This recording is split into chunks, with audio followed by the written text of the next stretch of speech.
Okay, hello, good morning to all the medical aspirants. How's it going? I hope everything is going good. So today we are going to start our next chapter. That is going to be our chapter 4 Animal Kingdom. अभी तक हमने first chapter the living world के बारे में समझ लिया कि living world में क्या क्या प्रेजेंट है, उसको किस कैसे हायरार्की के बेस पे बांटा गया है, टेक्सोनॉमी क्या होती है, टैक्सा क्या होते हैं, म्यूजियम क्या होती है, हर्बेरियम क्या होती है, कीज क्या होते हैं, उसमें भी फिर कैटालॉग्स क्या आते हैं। देन हमने बायोलॉजिकल क्लासिफिकेशन देखा। बायोलॉजिकल क्लासिफिकेशन में हमने किंगडम मोनेरा को बांटा, किंगडम प्रोटिस्टा को क्लासिफाई किया। आफ्टर दैट हमने किंगडम फंजाई को क्लासिफाई किया एंड देन हमने किंगडम मतलब प्लांट किंगडम हमने नेक्स्ट चैप्टर में पढ़ा, that was chapter 3 and then अब हम किसको पढ़ेंगे, चैप्टर 4 को। So let's start with. तो ये पार्ट बेसिकली कह सकते हो सबसे इंटरेस्टिंग और यादगार इसलिए रहती है, reason behind it because we are also animals. तो आप जो चीजें भी आप ओशंस के अंदर देखते हो, it's not always the plants, it is some part of it is animals too. और जिसको आप अभी तक शायद अगर जो क्लास 11th के फर्स्ट टाइम जो बच्चे अगर इसको सुनेंगे या फिर उससे जूनियर अगर कोई जानते हैं तो आप नहीं पहचानते होंगे कि ये सारे ऑर्गेनिजम्स भी क्या होते हैं। हाँ, बट आपने कभी भी किसी को सी डाइविंग करते हुए देखा होगा, if you have seen that video thing of sea diving, तो उसमें आपको छोटे छोटे जो रॉक्स पे जिसको हम लोग कोरल रीफ्स बोलते हैं, तो that will come into animal kingdom, that is not a plant, वो एक प्लांट नहीं है। ठीक है, तो आज का लेक्चर हम यहीं से शुरू करते हैं with a good note. And yes, this day is going to be the end of this year and yes the year was good. I hope yours too, आपकी भी अच्छी रही हो। And okay, so tomorrow is going to be our next year. It's not the year, it's about you, how you change with that thing. So that's matter. चलिए बेटा, तो chapter 4 start करते हैं।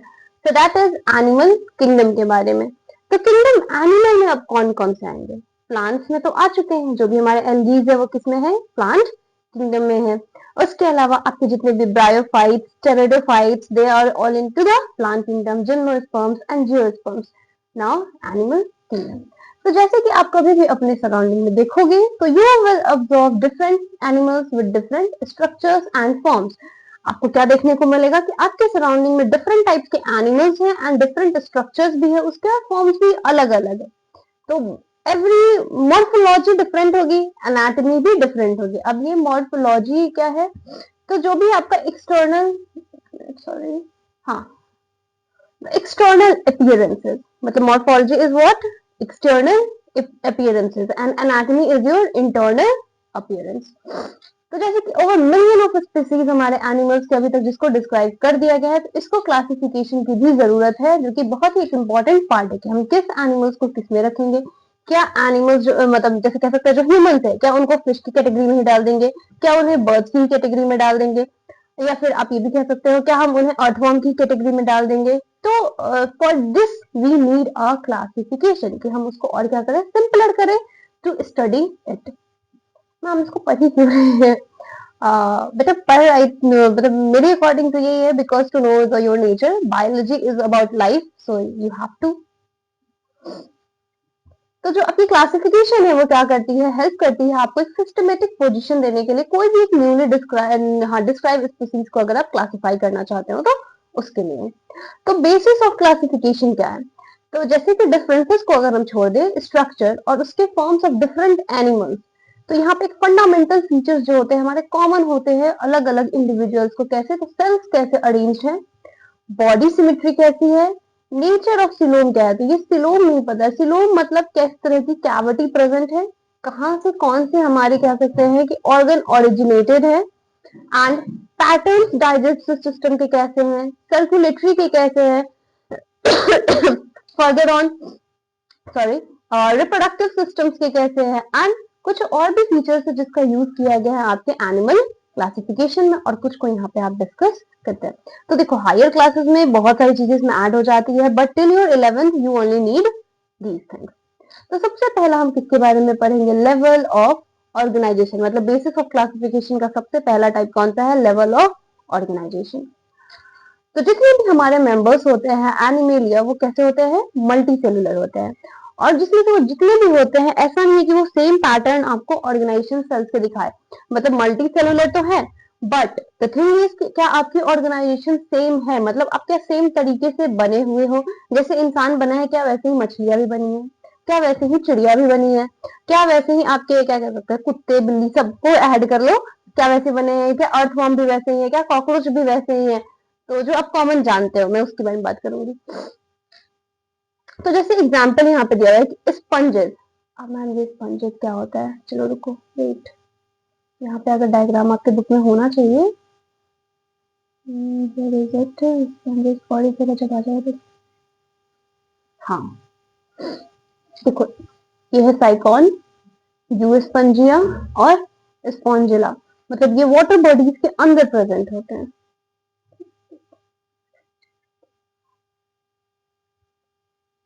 I'll show you.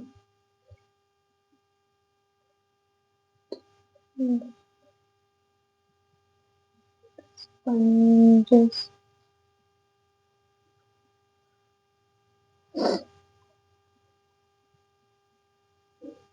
Look, जैसे कि ये पूरा क्या है, स्पंजेस है। ओके, अब आते हैं इसके बारे में पढ़ते हैं। तो ये आपको कहाँ मिलेंगे, नॉट ऑन लैंड, कैसे होता है, एक्वेटिक हैबिटेट होते हैं और मैराइन में ही पाए जाएंगे, मतलब आपको डीप अंडर द ओशंस या फिर ओशंस के अंदर।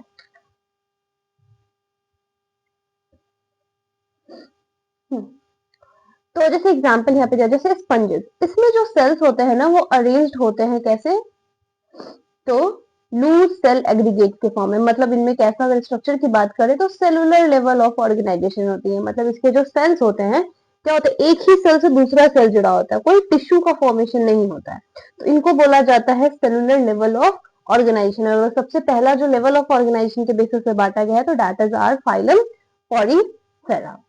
इसमें फिर कुछ आपके डिवीजन ऑफ लेबर एक्टिविटीज भी देखने को मिलता है इनके सेल्स के अंदर, तो ये हमारा होता है किसमें, स्पंजेस में।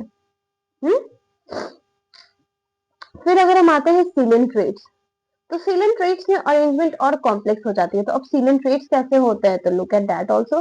तो स्पंजेस देख लिया, ये आपके स्पंजेस है, आपने देखा होगा एक्वेटिक हैबिटेट में या फिर किसी को सी टाइपिंग भी करते होगा, you must have cross this images, this look, this amazed you sometimes, it looks beautiful, isn't it.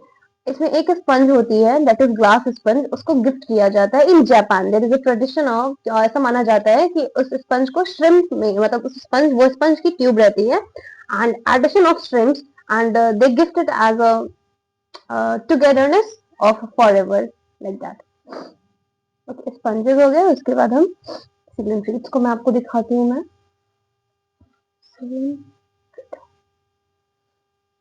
Jellyfishes याद है, तो दे कम अंडर व्हाट, सिलेंट्रेटा। देखो सिलेंट्रेट्स को ही निडेरिया भी कहते हैं, तो याद रखिएगा। What is that? Oh, no, I don't need that. I don't need that thing. Okay.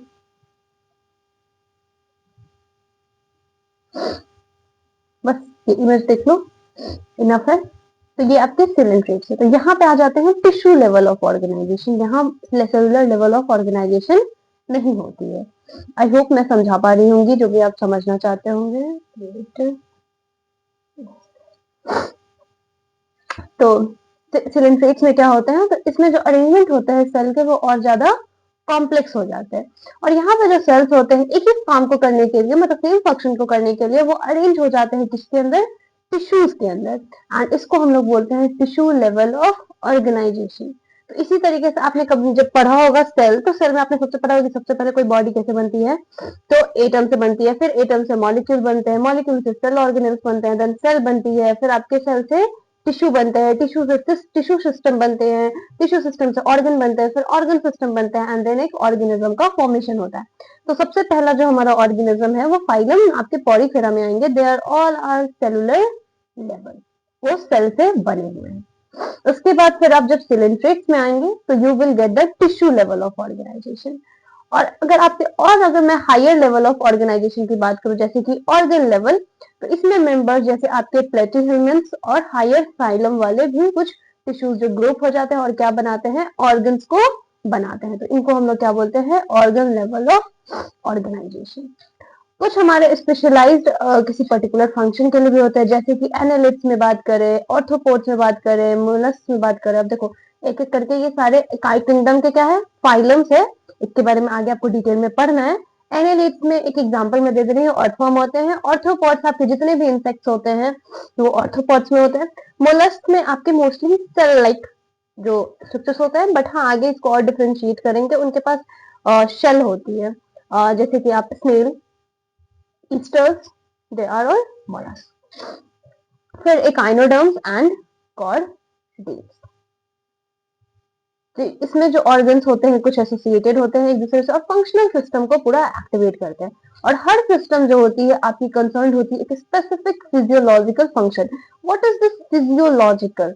Physiological का मतलब है कि आपके बॉडी में बैलेंसिंग लाना, मतलब आपकी पूरी फिजियोलॉजी को सही करना है। जैसे कि मान लो आपका हार्ट का जो काम है that will be functional to you, जो आपके रेस्पिरेटरी सिस्टम का काम है वो अच्छे से करे, तो इसको कहते हैं फिजियोलॉजिकल। एक फिजियोलॉजी करके आपकी एक सब्जेक्ट है जब आप एमबीबीएस में जाओगे, I think in first year, हाँ you will get that physiology. उसमें आप ह्यूमन बॉडी की फिजियोलॉजी पढ़ोगे, ह्यूमन बॉडी में एक एक ऑर्गन सिस्टम की आप अलग अलग फिजियोलॉजी पढ़ोगे, तो ये काम कैसे करते हैं, हाउ दे इंटरैक्ट। इवन आप ह्यूमन फिजियोलॉजी भी आप क्लास 11th में जो यूनिट है उसमें भी पढ़ोगे, प्लांट फिजियोलॉजी पढ़ोगे, मतलब इंटरनल एनाटॉमिकल, एनाटॉमिकली वो कैसे फंक्शन करते हैं, दैट इज अ फिजियोलॉजी। और इस पैटर्न को हम लोग क्या बोलते हैं, organ system level of organisation. और जो भी ऑर्गन सिस्टम्स होते हैं ये डिफरेंट ग्रुप ऑफ एनिमल्स में ये आपको वेरियस पैटर्न्स देखने को मिलता है, मतलब कुछ कॉम्प्लेक्सिटीज देखने को आपको मिल जाएगी। अगर मैं फॉर एग्जांपल बात करूं कि जो डाइजेस्टिव सिस्टम होती है किसमें, आपके प्लेटिहेल्मिन्थ्स में, तो इसमें एक सिर्फ सिंगल ओपनिंग होती है, कहाँ से, आउटसाइड दी बॉडी, जो कि दोनों एनस और माउथ दोनों का काम करता है। मतलब प्लेटिहेल्मिन्थ्स इस तरह की बॉडी है जिसमें अभी तक माउथ और एनस क्या होती है, अलग अलग नहीं होती है, they are still the same. मतलब ये क्या एनिमल्स हो सकते हैं जो हमारे इवोल्यूशन के टाइम पे रहे, मतलब from where the humans also get platyhelminths. इसमें आपके फ्लैटवर्म आते हैं, प्लेटिहेल्मिन्थ्स, माउथ एंड एनस है। देखो देखो सिर्फ एक माउथ है, इसी को एनस में लिखा हुआ, किसी कोई पिक्चर थी बट यहाँ नहीं लिखा है।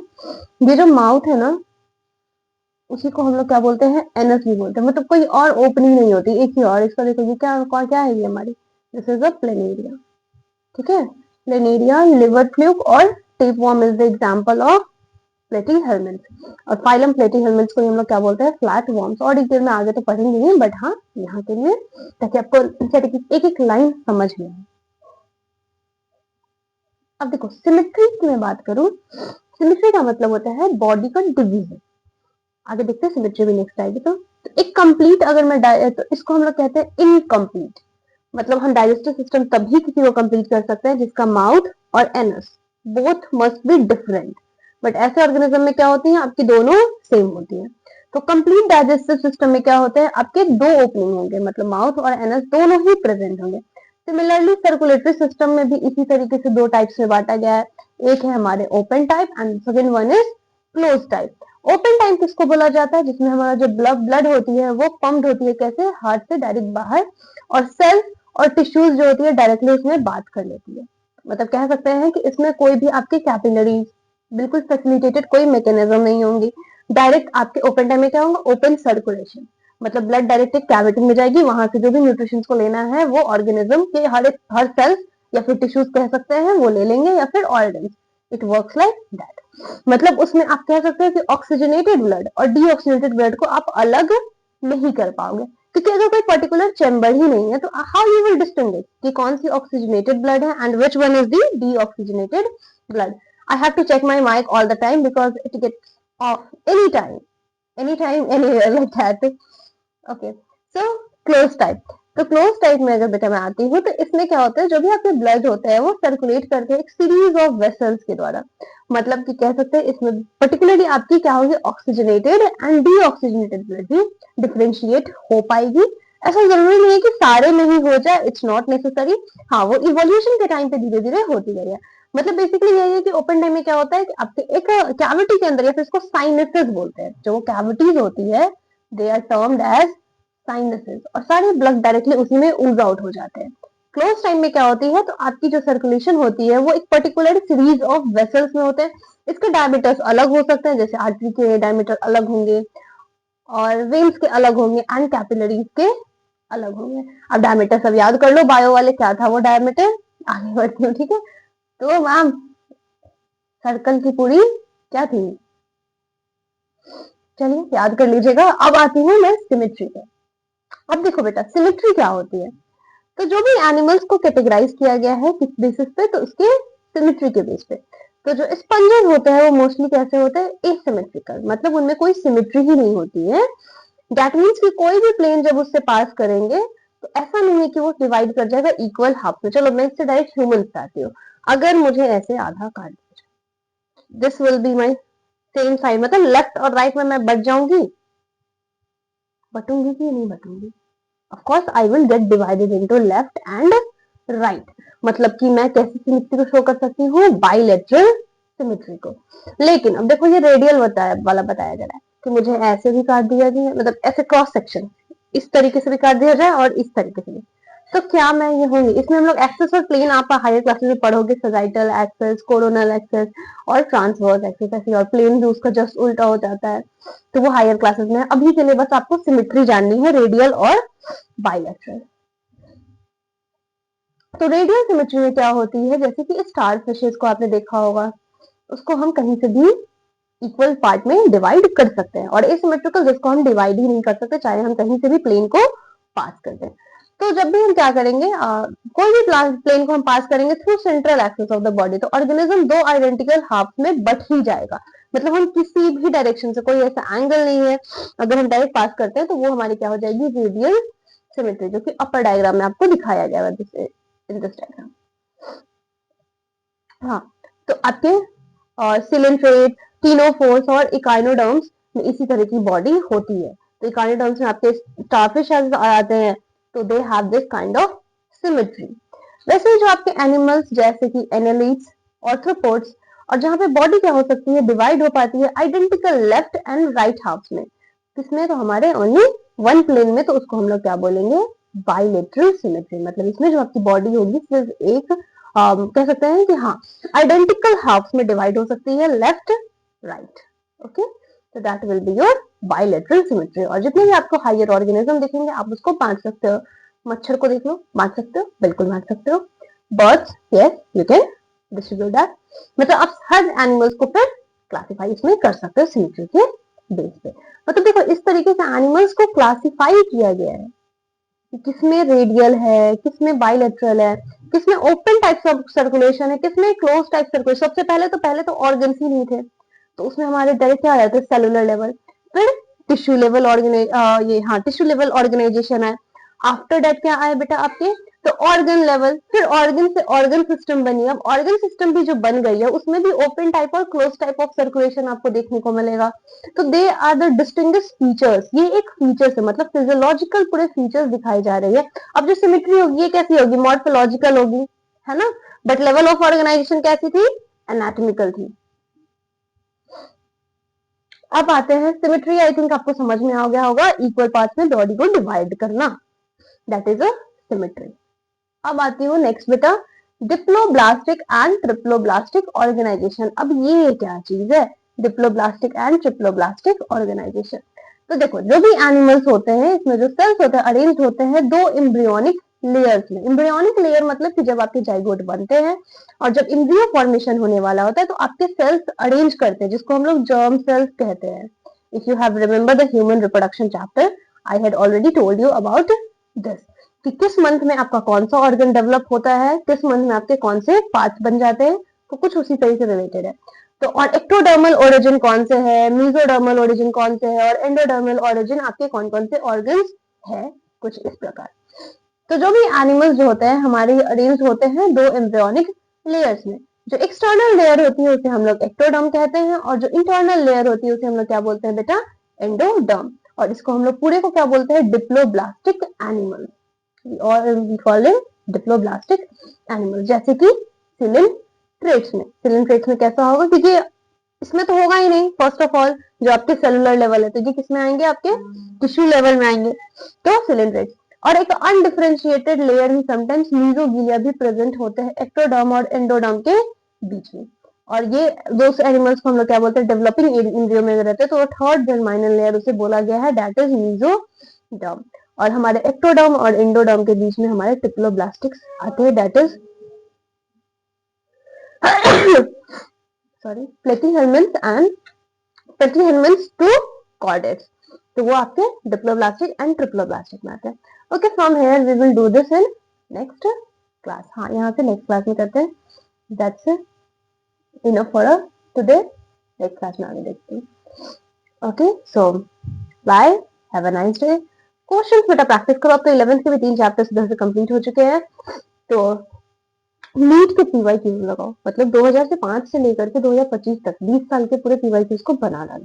AIPMT होगा, हाँ मुझे मालूम है कि मैम 2016 के बाद नीट आई है, हाँ तो 2016 के बाद वाला नीट का पेपर लगाओ, और 2016 से जितना भी पहले है आपका, तो AIPMT बना लो। तो इस तरह से जब सॉल्व करोगे देन यू विल गेट कि हाँ वेटेज, मतलब देखो एक एनसीईआरटी इज सफिशिएंट, आप इसको पढ़ते हो बनाते हो, आप देखो नीट का क्वेश्चन जब आप बनाओगे तो आप खुद ही समझ जाओगे कि हाँ मुझे एनसीईआरटी ही नहीं याद है, तो आप इसको करो। सो आगे बात करते हैं, फिर देखते हैं बायो में आप कितना स्कोर कर रहे हो, बिकॉज दैट इज इंपॉर्टेंट। देखो टेस्ट सीरीज में थोड़ा होता है कि एनसीईआरटी से बाहर जाती है, जो आपके मॉड्यूल्स में चीजें होती है उससे क्वेश्चंस बहुत ज्यादा आते हैं, घुमा घुमा के भी बहुत ज्यादा रहते हैं, लाइक लेंदियर कर दिया जाता है, तो टेस्ट सीरीज में थोड़ा बहुत आपको कम आ भी सकता है, लेकिन हाँ prepare yourself for a NEET basis. हाँ मुझे मालूम है टेस्ट सीरीज में जिसको भी कम आता है वो तो डीमोटिवेटेड हो जाते हैं, बट ठीक है मोटिवेटेड रहना, गो थ्रू योर एनसीईआरटी अगर इससे जा रहे हो। और मुझे भी मालूम है कि हर चीजें याद नहीं रहती, क्योंकि मुझे खुद नहीं रहती है, I don't have a very much specific memory of all it. तो हाँ ठीक है, करो, हो जाएगा, ठीक है। Okay, so bye, have a nice day to you, and ये all the best for the last day of this year. आज का दिन अच्छे से स्पेंड करो with your books, the thing you love, that is your what selection, of course you love that selection, no? So go spend with time with that. Okay, so bye.